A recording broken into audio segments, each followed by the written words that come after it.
నమః శివాయ. ఓం నమో నారాయణాయ. కర్మ నివారణ, నరదృష్టి నివారణ, సంచిత ప్రారబ్ధ ఆగమిక కర్మ నివారణ, తులాభార కాల భైరవాయ నమో నమః. ఓం దిగంబరాయ విద్మహే గజవాహనాయ ధీమహి తన్నో కపాలకాల భైరవ ప్రచోదయాత్. ఓం ఇంద్రాణీ శక్తి దేవ్యై నమోస్తుతే. హరి ఓం. మా ఛానల్కి స్వాగతం.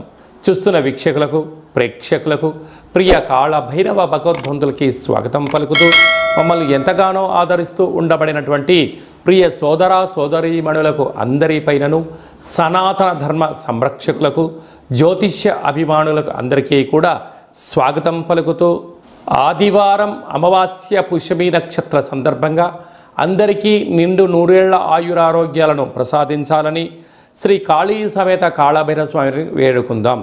అందులో ఈసారి ఆదివారం అమావాస్య పుష్యమి నక్షత్ర సందర్భంగా రవి పుష్యార్క యోగం అందరికీ కలగాలని, అందరికీ మనతో రాబోయేటువంటి భవిష్యత్తులో ఉండబడినటువంటి 7 తరాల వారికి అద్భుత ధన రాజకీయ యోగ సకల ఐశ్వర్యం ఆనందాన్ని ఆ బుధాదిత్య రాజయోగ కారణము, రవి పుష్యార్క యోగ కారణము, ఆదివారం అమావాస్య కారణం చేత అందరికీ ప్రసాదించాలని కోరుకుందాం.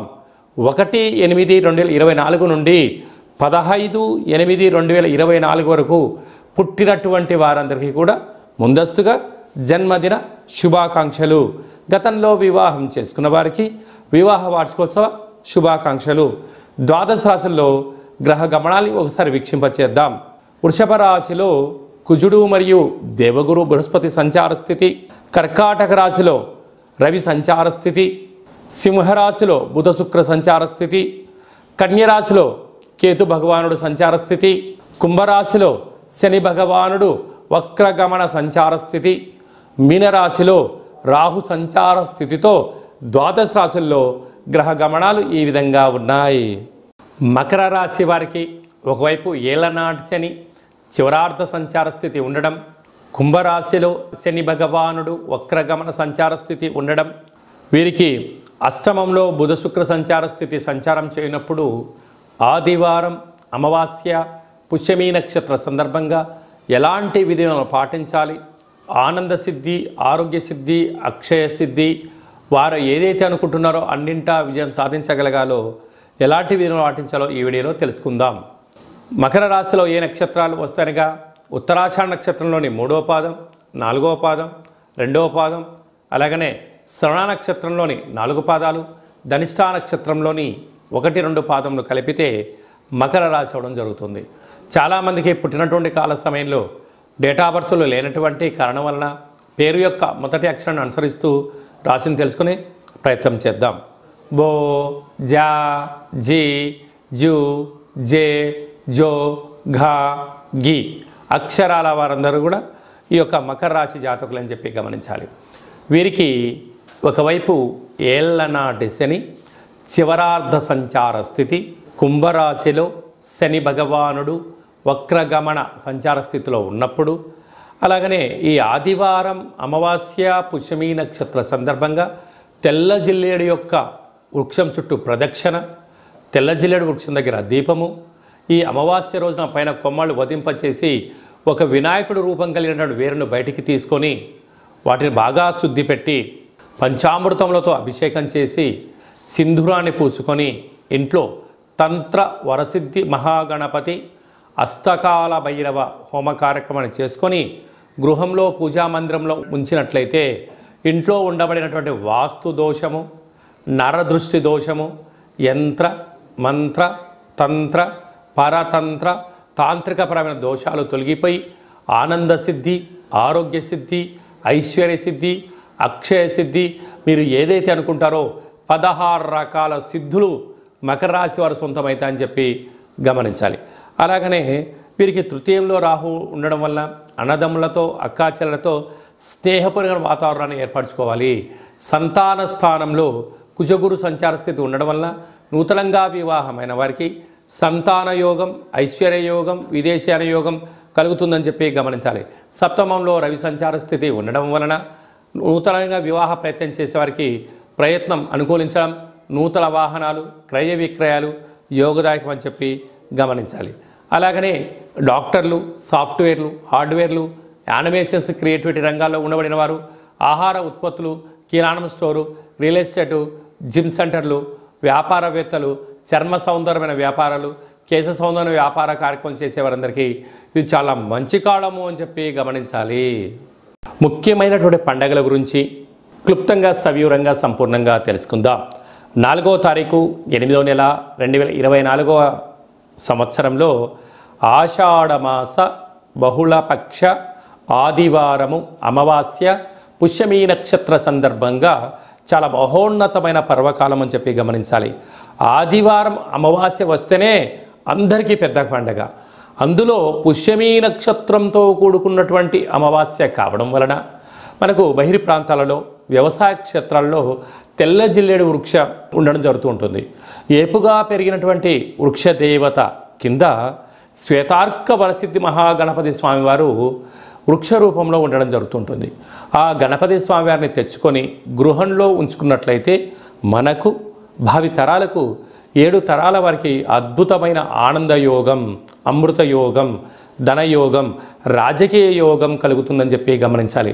కనుక మనం అమావాస్య రోజు ఉదయాన్నే నిద్రలేచి ఇంటినల్లా శుద్ధి పెట్టుకొని మంగళ స్నానాలు చేసుకొని ఇంటికి మామిడాకులు, కొబ్బరాకులను ఏర్పాటు చేసుకొని సూర్య నమస్కారం చేసి సూర్య భగవానికి అర్ఘ్యం వదిలిపెట్టడము, ఒక తెల్ల జిల్లేడు ఆకులలో చక్కెర పొంగలి పాయసాన్ని భగవంతుడికి నైవేద్యంగా ఏర్పాటు చేయడము, సూర్య నమస్కారాలు, సూర్య ఆసనాలు, సూర్యోపాసన, ఓం హ్రాం హ్రీం రౌం సహ సూర్యాయ నమః అనేటువంటి మంత్రాన్ని ఒక 108 సార్లు తప్పకుండా పారాయణం చేసినట్లయితే అద్భుత యోగం కలుగుతుందని చెప్పి గమనించగలగాలి. అలాగనే మధ్యాహ్నం పూట గతించినటువంటి పెద్దవారి పేరు పైన నువ్వులు, దర్భలు, నీళ్ళను వదిలిపెట్టడం, పక్షిరాజ వారైనటువంటి కాకిరాజు వారికి ఆహారాన్ని ఏర్పాటు చేయడం, గతించిన వారి పేరు పైన సునకపు మహారాజులకు ఆహారం ఏర్పాటు చేయడం, దేవాలయంలో బ్రాహ్మణుడికి స్వయంపాక దానాన్ని ఏర్పాటు చేయడం వలన గతించినటువంటి వారి యొక్క పితృదేవతల యొక్క ఆశీస్సులు ఉంటాయని చెప్పి గమనించాలి.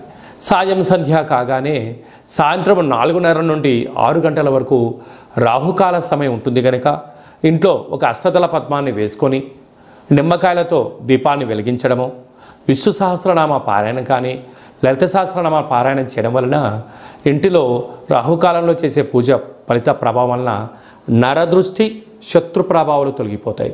చీకటి పడ్డాక లేకుంటే ఉదయం కానీ ఇంటికి ఒక ఎర్రటి గుమ్మడికాయను దిష్టి తీసి పలగొట్టడం, దారం కలిగిన నిమ్మకాయని కట్ చేసి గడపకు ఇటువైపు అటువైపు పెట్టడం, కార్లను, ఫ్యాక్టరీలను, కర్మాగారాలను శుద్ధి పెట్టుకొని సాంబ్రాణితో ధూపం వేయడం వలన ప్రశాంతత కలుగుతుందని జరుగుతుంది. మిగతా రోజుల్లో 1000 జపం చేస్తే ఎంతటి ఫలితం వస్తుందో ఆ రోజు ఒక్క నామాన్ని స్మరించిన కాళభైరవ అన్న, కాళికామాత అన్న, వెంకటేశ్వర అన్న, ఓం నమశివాయ అన్న అద్భుతమైన ఫలితం కలుగుతుంది అని చెప్పి గమనించాలి. ఆ రోజు చేసే పూజ, ఆ రోజు చేసే దీక్ష, ఆ రోజు ఉండబడిన మౌనము మనకెంతో ఐశ్వర్యాన్ని, ఆనందాన్ని మనకు కలిగిస్తుందని చెప్పి గమనించగలగాలి. అదే కాకుండా ఆ యొక్క అమావాస్యను కాళ అమావాస్య అంటారు. అంటే కాళిదాసు లాంటి వాళ్ళు, బట్టి విక్రమార్కుడు లాంటి వాళ్ళు, శివాజీ చక్రవర్తులు లాంటి వారందరూ కూడా ఇలాంటి రోజులలోనే సాధన చేసి కాళ స్వరూపమైనటువంటి కాళికామాతను, కాళభైరవ స్వామిని ప్రసన్నం చేసుకున్నారని చెప్పి గమనించాలి. అలాగనే మనకు 12వ తారీఖున 13వ తారీఖున శ్రావణమాస శుద్ధాష్టమి సందర్భంగా, కాళ అష్టమి సందర్భంగా కాళభైరవ స్వామి స్మరణ, ధ్యానము యోగదాయకం అని చెప్పి గమనించాలి. మన యొక్క దేవాలయంలో 4 శనివారాలు, 4 మంగళవారాలు, శుద్ధాష్టమి, పూర్ణిమ, బహుళాష్టమి, అమావాస్య సందర్భంగా నిత్యము కాళభైరవ హోమం జరుగుతూ ఉంటుంది. కనుక దేవాలయంలో అర్చన, అభిషేకాదులు, కాళభైరవ స్వామి యొక్క ముడుపు, కాళభైరవ స్వామి వారి యొక్క కూష్మాండ దీపము పెట్టడం జరుగుతుంటుంది. హోమంలో పాల్గొనడం వలన సకల అష్ట కష్టాలు తొలగిపోతాయి. కాలము అనగానే కాళభైరుడి యొక్క చేతిలో ఉంటుంది. అందుకే కాళాష్టమి కాళ అమావాస్య రోజున భైరవ స్వామి యొక్క స్మరణ, ధ్యానము, పూజ ఐశ్వర్యాన్ని, ఆనందాన్ని కట్టబెడుతుందని చెప్పి గమనించాలి. గృహంలో ఉండబడిన నరదృష్టి తొలగిపోతుంది. వ్యాపారాల్లో ఉండబడినటువంటి ఆటంకాలు తొలగిపోతాయి. విపరీతమైనటువంటి జనాకర్షణ, ధనాకర్షణ కలుగుతుందని చెప్పి గమనించాలి. ఆసక్తి కలిగితే ఇంట్లో చేసుకోండి. కుదరలేని పక్షంలో ఈ కింద నెంబర్ సంప్రదించినట్లయితే, మీ గోత్రనామంలో పంపించినట్లయితే వీడియో కాల్ ద్వారా చూపించి మీ పేరుపైన ఒక సౌభాగ్య ముడుపు, కూష్మాండ దీపము, హోమాన్ని చేయించి వాట్సాప్ కాల్ ద్వారా ప్రత్యక్ష ప్రసారాన్ని కూడా చేయించడం జరుగుతుందని చెప్పి గమనించాలి. ఇంకనూ మనము ఈ ఆషాఢమాస ఆదివారం అమావాస్య రోజున, శ్రావణమాస శుద్ధాష్టమి కాళాష్టమి సందర్భంగా ఇంకనూ విజయం సాధించగలగాలి అన్నట్లయితే ఈ యొక్క పాత్ర కంచు పాత్ర అంటారు. ఈ యొక్క అంటే కంచు మోగినట్టు కనకమ్ము మోగదు గదరా సుమతి అని చెప్పి మనకు సుమతి శతకంలో చెప్పడం జరుగుతుంటుంది. రాసులు 12 ఎలా ఉంటాయో 12ని అచ్చు వేయడం జరుగుతుంటుంది. పూజ చేసిన తదనంతరము ఈ యొక్క పాత్రను ఇలా ఎడమ చేతో పట్టుకొని కుడి చేతో ఈ కర సహాయం తీసుకొని ఇలా చిన్నగా శబ్దం చేసినట్లయితే ఓంకార శబ్దం రావడం జరుగుతుంటుంది.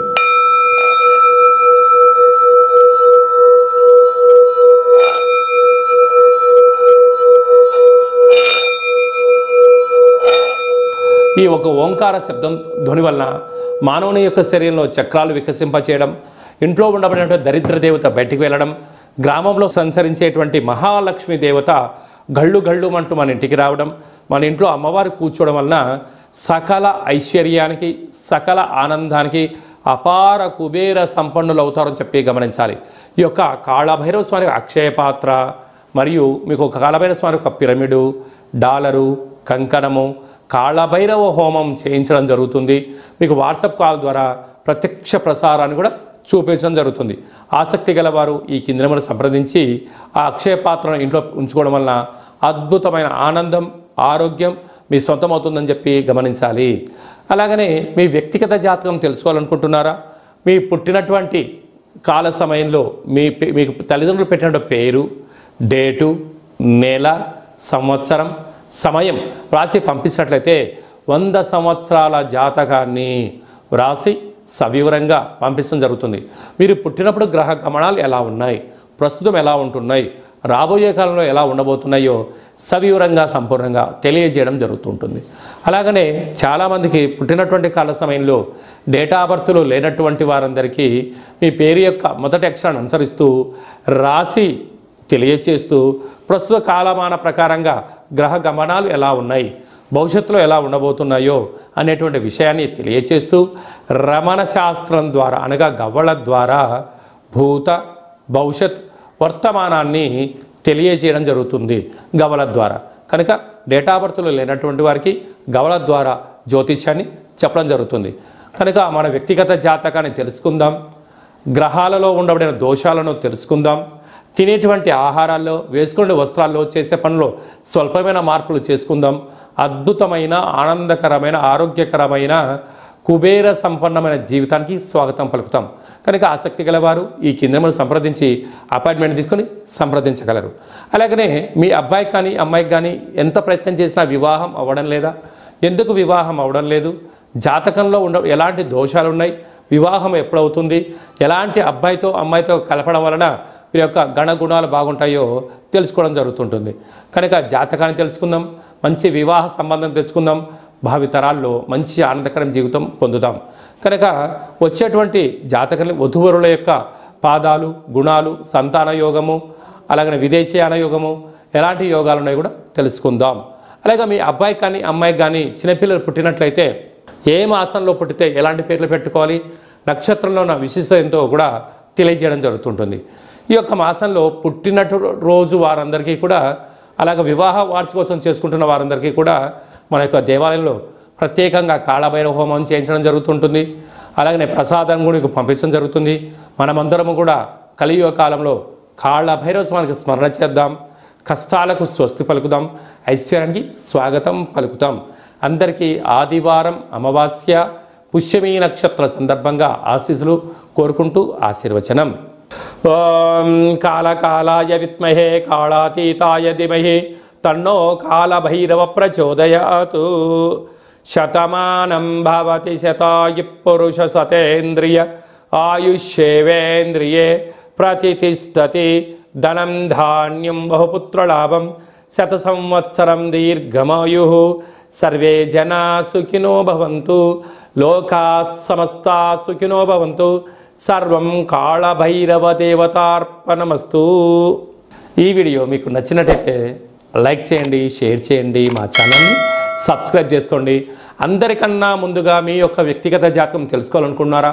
అందరికన్నా అదృష్టాన్ని ఐశ్వర్యాన్ని తెచ్చేటువంటి విషయాలు తెలుసుకోవాలనుకుంటున్నారా అన్నట్లయితే గంట సింబల్ ప్రెస్ చేయండి. ఆల్ అనే బటన్ తెలియచేసి మీరు ఎవరి క్షేమాన్ని కోరుకుంటున్నారో, మీ క్షేమాన్ని ఎవరైతే కోరుకుంటున్నారో ఈ ఆధ్యాత్మికమైన సమాచారాన్ని చేరవేసి భగవంతుడి యొక్క ఆశీస్సులు పొందగలరు.